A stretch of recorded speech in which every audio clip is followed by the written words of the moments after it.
Hi there, and welcome to my channel, Missy's Domain, and today I want to talk about the short life of aspiring emo rapper Lil Peep. Lil Peep was an up-and-coming emo-style rapper who was known for blending rap, alternative rock, trap, and pop-punk music together. He was on the verge of worldwide stardom, but sadly, this would never come to fruition as those aspirations died along with him in November of 2017 from an accidental drug overdose. At the time that he died, he had a rather large cult following, with those numbers increasing every day, but his popularity would soar exponentially after his untimely death. On the surface, some might have seen Peep as just another tragedy of the drug scene, a life cut short by bad decisions, taken by the very thing that he glorified in his lyrics. He was more than that, though, so let's dig a bit deeper and get to know the person behind the headlines. Why the name Lil Peep? Well, Peep was just a name his mother affectionately bestowed upon him when he was just a young boy. When he was in kindergarten, his family used to hatch baby chicks at their house, and Peep's mom saw a resemblance between her son and these little hatchlings. She would be quoted as saying, "He was so cute, small and blonde, like a little yellow chick," so that's why she started calling him Peep. The name Peep followed him throughout his short 21 years of life. What started as a cute nickname turned into a stage handle that would be heard of far and wide. He was born Gustav, or most people called him Gus, Elijah R., on November 1st, 1996, in Allentown, Pennsylvania, to two Harvard graduate parents. Both of his parents were in the education field, with his mother being a first-grade teacher and his father a college professor. He also had one older brother. To be born to two highly educated parents, one would assume that growing up in the suburbs of Long Island, New York, that life would be relatively good and largely happy, but this isn't always the case. That's not to say that there weren't happy times, but the relationship with his father was marred early on, which would contribute to his depression later in life. Peep didn't like to talk about it. The father-son bond was basically non-existent throughout his life. The strained relationship with his father was most likely born from resentment. As most know, when you're a little kid, relationships are just easier. Kids are often forgiving and don't usually hold grudges or carry around that emotional baggage. But as that little kid grows and forms their own opinions and their sense of right and wrong takes hold, those once easy relationships begin to tread on unsteady ground. Maybe his father found it hard to connect to a child who didn't fit the mold of what he expected. Some people find it hard to bond with their children. Peep was especially close to his mother, and anything perceived as a slight against her, especially from him, was met with definite resentment. When he was around the age of 12, he heard his father speaking to a girlfriend on the phone, and the sad part about it was that he didn't even try to hide that from him. Later, Peep angrily confronted him, and he told his mother about it.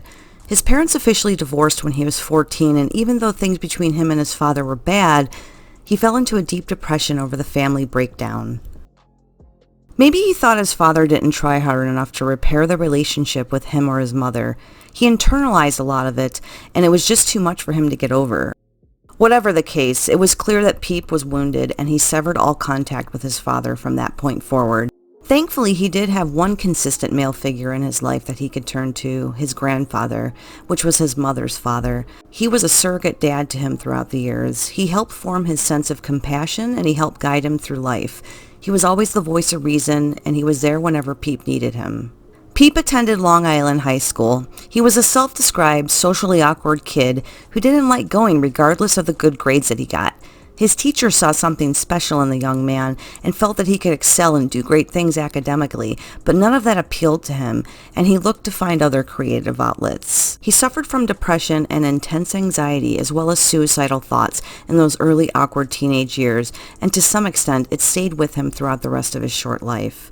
Sometimes the anxiety would be so bad that he would throw up at the thought of going to school. He got his first tattoo at the age of 15, and worried about his mother's disapproval, he got her initials and her birth date tattooed on his forearm to smooth it over, There's no way she could be mad at him for that, right? He was quickly labeled a misfit, and the parents of the few friends that he did have began to forbid their kids from spending any time with him because he was perceived as a bad influence. He felt like a loser. Later, when asked about his days in high school, he said, "They were like the stereotypical high schoolers that you see in the movies. It's hard to find people that you want to F with," meaning hang out with, of course. The superficial high school cliques and the shallow personalities that he encountered turned him off.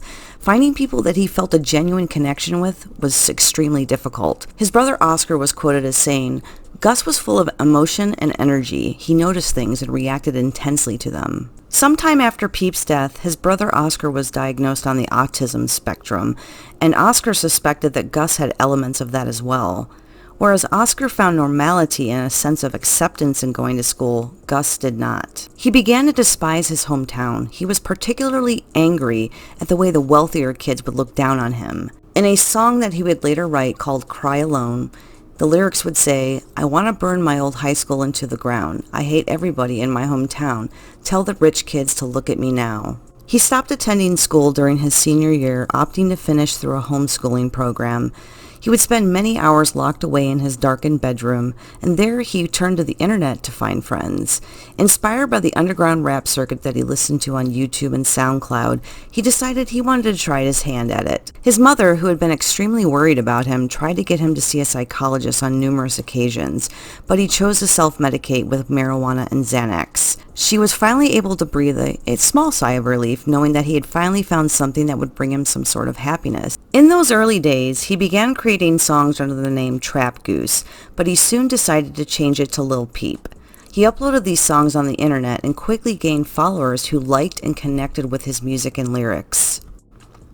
At 17, he got his first face tattoo, a broken heart under one of his eyes. It was a sign of his commitment to avoiding the straight and narrow life. He didn't like the idea of ordinary. He was quoted as saying, "A tattoo on your face is going to stop you from getting a lot of jobs." And that was okay with him. It gave him more of a push to strive for his musical career and the lifestyle that he craved.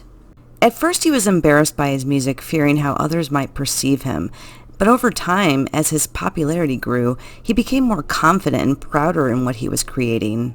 As he became more and more popular, a group of up-and-coming rappers known as Schema Posses sought Peep out to join them.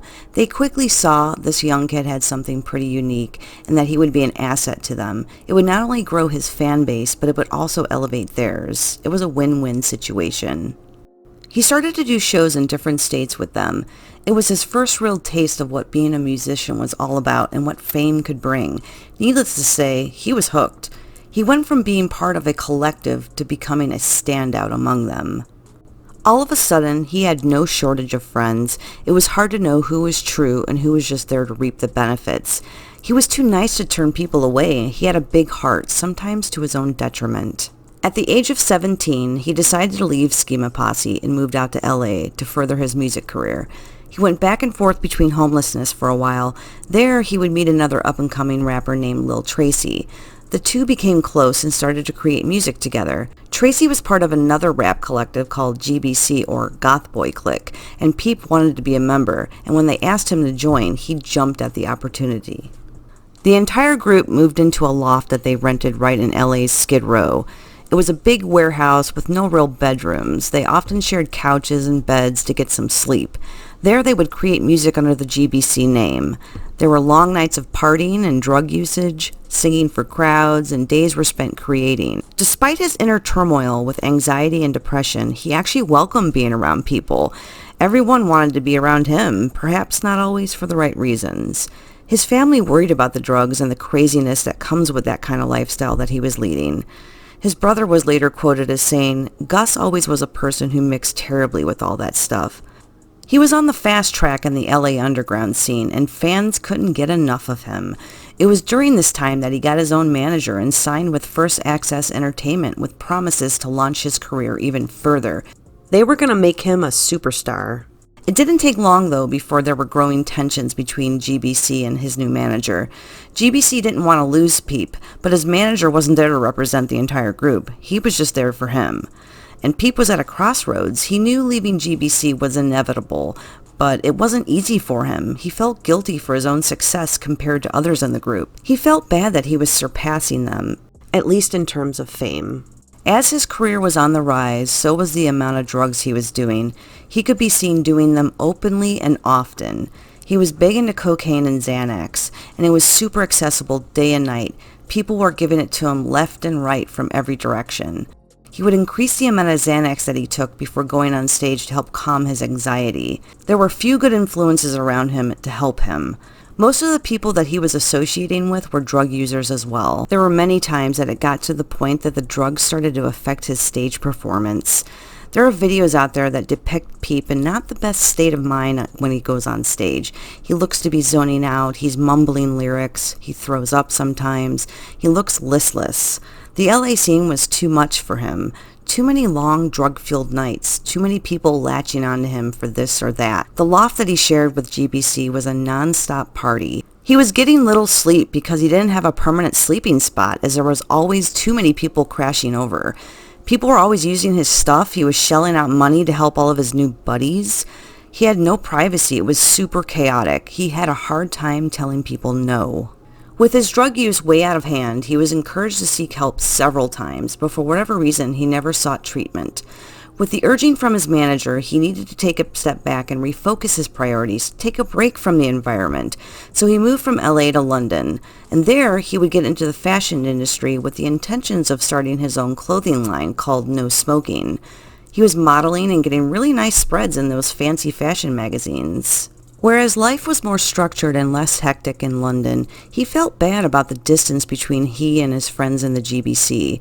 Some reports state that he was growing frustrated with his label, First Access, for the slow pace at which they were releasing his debut album. According to one GBC member, he was planning to leave his label. Knowing his departure from Goth Boy Clique was inevitable, he wanted to do one last tour with them because, after all, he regarded them all as his friends. Outside of the concert venues, Peep would spend much of his time on the tour bus. He would stay up all night, sleep away the afternoon, and frequently be woken up within 30 minutes to an hour before he had to be on stage. The pressure of performing weighed heavily on him over the next few months, and his drug intake was at an all-time high. He was smoking weed, taking oxycodone, doing cocaine, lots of Xanax, and the drug ketamine, and not to mention drinking. The drug use among the others on the tour bus was also rampant. His 21st birthday rolled around while he was on tour, and according to some, he received a huge amount of Xanax and opiates as presents. He was becoming increasingly dissatisfied with the small venues that he and the other members of GBC were being set up to perform in. He wanted to play in venues that could accommodate bigger crowds.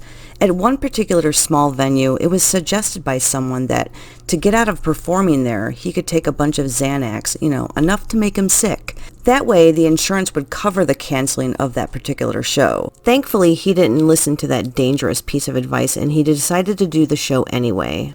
In one of his final Instagram posts, he would write, "When I die, you'll love me." He also posted a message reflecting his despair and sadness.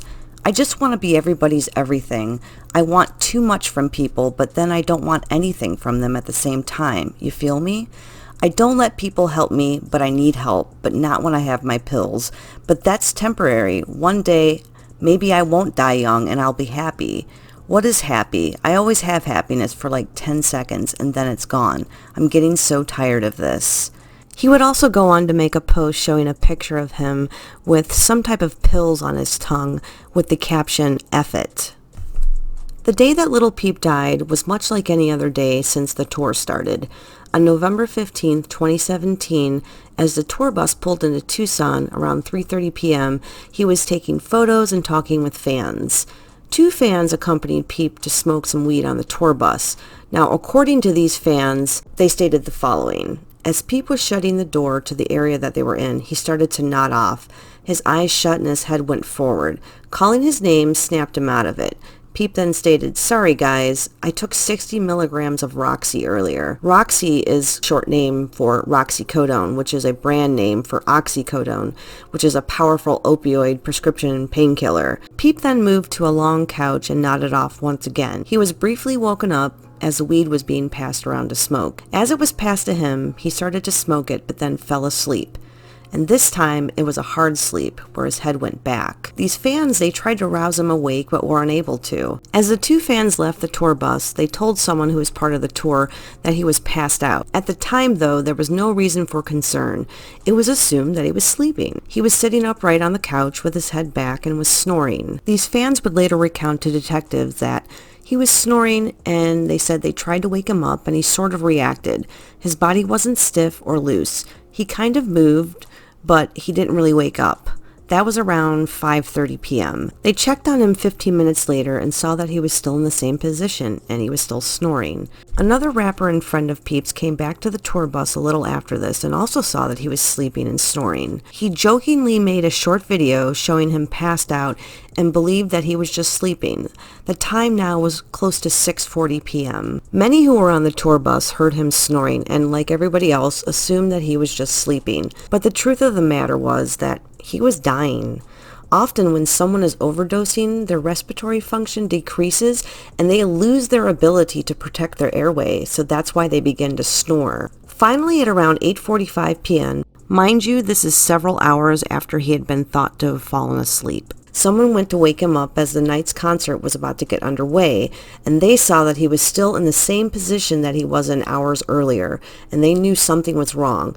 They got a second person and went back and saw that Peep was pale and his lips were blue and he wasn't breathing. The 911 call went out at 8:53 p.m., and the operator advised them to lay Peep flat on the floor and to begin chest compressions.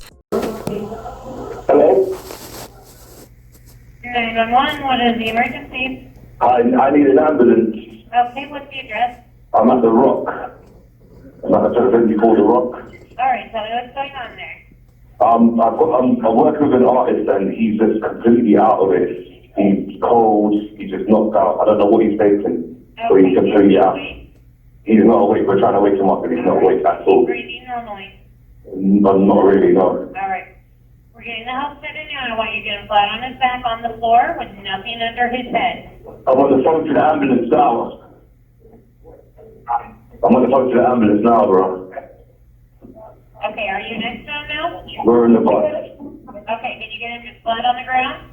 We need to get him flat on the ground. If he is not breathing normally, we need to start CPR to keep the oxygen pumping through his blood. We need to get him flat on his back. We need to get him flat on his back. CPR now. If he is not We need to breathing get him flat on his normally, back. we need to get him doing, we need to do On the CPR. floor. The ambulance arrived only minutes later. He had no pulse or respiratory function. They tried everything in their arsenal to bring him back around, but sadly nothing worked. It was too late. As the fans at the venue learned what was going on, they came rushing out into the streets. Some were crying, some were fighting, and some even struggled to snap pictures of his body being brought out from the tour bus. His cause of death would later be ruled an accidental overdose of fentanyl and generic Xanax. There was also a slew of other drugs in his system as well, according to the medical examiner. He had taken drugs that were cut with the drug fentanyl. All opioids are compared to morphine in terms of potency. For instance, methadone is about 3 times stronger than morphine, heroin is about 5 times stronger, and fentanyl is 100 times stronger. This dramatic difference in potency contributes to the overdose potential of these drugs. Despite fentanyl being so much stronger than heroin, it is surprisingly much cheaper, so that's why the drugs are often cut with it to get rid of more expensive ingredients. The difference in potency between certain drugs and fentanyl is because of their chemical structures. Fentanyl's chemical makeup allows it to arrive at the opioid receptors much faster, and it bonds to it more tightly, so that way, as a result, a tiny dose of fentanyl can have the same lethalness as, say, a much larger dose of heroin. Look above and you'll see a visual example of just how much fentanyl it would take to be deadly, say compared to the same amount of a lethal dose of heroin. I'm not saying that he was doing heroin, I'm just using it as an example. There has been rumor and speculation over a certain fan who may have given Peep the drugs that inevitably killed him, but there's no way to prove it if that's true or not. This person has adamantly denied that. Regardless though, he is gone. Dead just 2 weeks past his 21st birthday. Would he still be alive if someone had realized something was wrong and sought help for him sooner? Why did it take so long for others to realize that something was wrong? Sadly, all those what-if questions will always plague the minds of his family, friends, and fans. Though he often sung about death and suicide, I don't believe he wanted to leave this world when he did. He had so much more to do.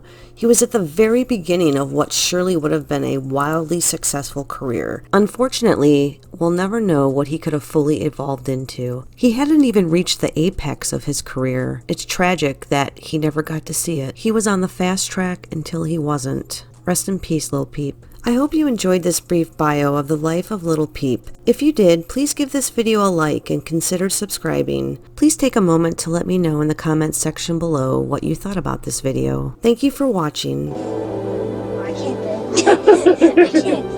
You can do it. You can. No, I can't do it. Yeah, you can do it. I can't do it. Oh, come on, you can do it. No. Yeah, come on, you can do it. You can. There we go. I'm dead. I'm done. I'm done.